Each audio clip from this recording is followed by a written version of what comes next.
one of the key aspects of the negotiations, given this is areas beyond national jurisdiction, and one of the key interests that the Pacific is trying to protect is the fisheries interest. We understand that most of our economies within the Pacific region rely heavily on fisheries. So that is an area that we are trying to, that the Pacific delegates are ensuring that will be protected. The existing configuration, the existing measures that are put in place through FFA or through the Western and Central Pacific Commission, that those are maintained. I think another key important issue is benefit sharing. So there are non-monetary and monetary benefit sharing. So how the Pacific can maximize its gains through this benefit sharing mechanism that they are trying to put in place through this agreement. So in terms of capacity building as well as technology transfer, and we understand that most of the developed countries will have the capacity to go out in areas beyond national jurisdiction to carry out marine scientific research, to also have access to marine genetic resources, which will be governed under this agreement. But it's about creating that level playing field for Pacific Island countries, to also ensure that we also will have the ability through the benefit sharing mechanism, whether monetary or non-monetary, to have access to, but also the non-monetary aspect includes the information sharing, that we also have the ability to access the information if somebody has already done it. We don't have to dedicate resource to go and conduct some other research.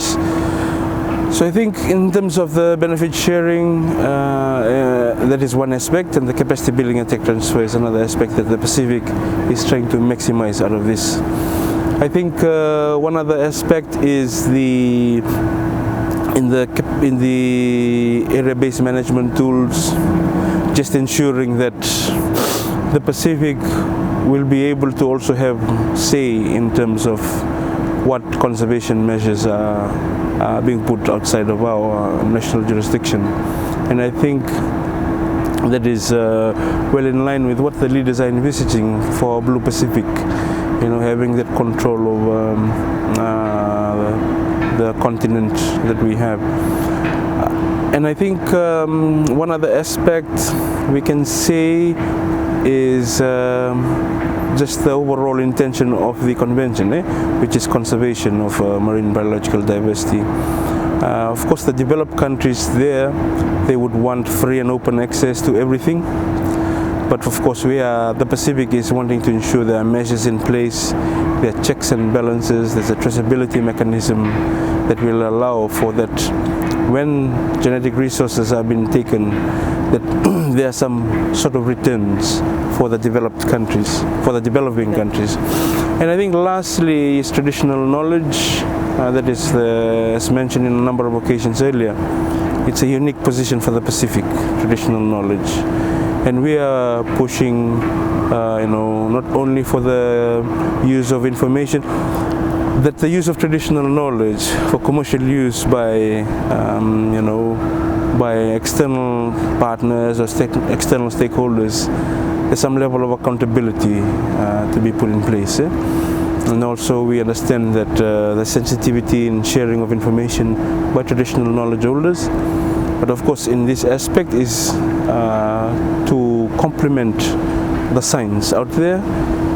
The Pacific is pushing for traditional knowledge as a complement, not a subset, but a complement to further enhance the science that we are undertaking. I think it augurs well with, I think, the Secretariat of Pacific Community is also carrying out the Ocean Science Decade consultations in the region. It's something that probably will work hand in hand moving forward. Don't want to prejudge that outcome of that process, but that is something that we're looking at here. The Pacific are saying that traditional knowledge is also important in terms of the conservation of areas beyond national jurisdiction, but also because it is a complement to science.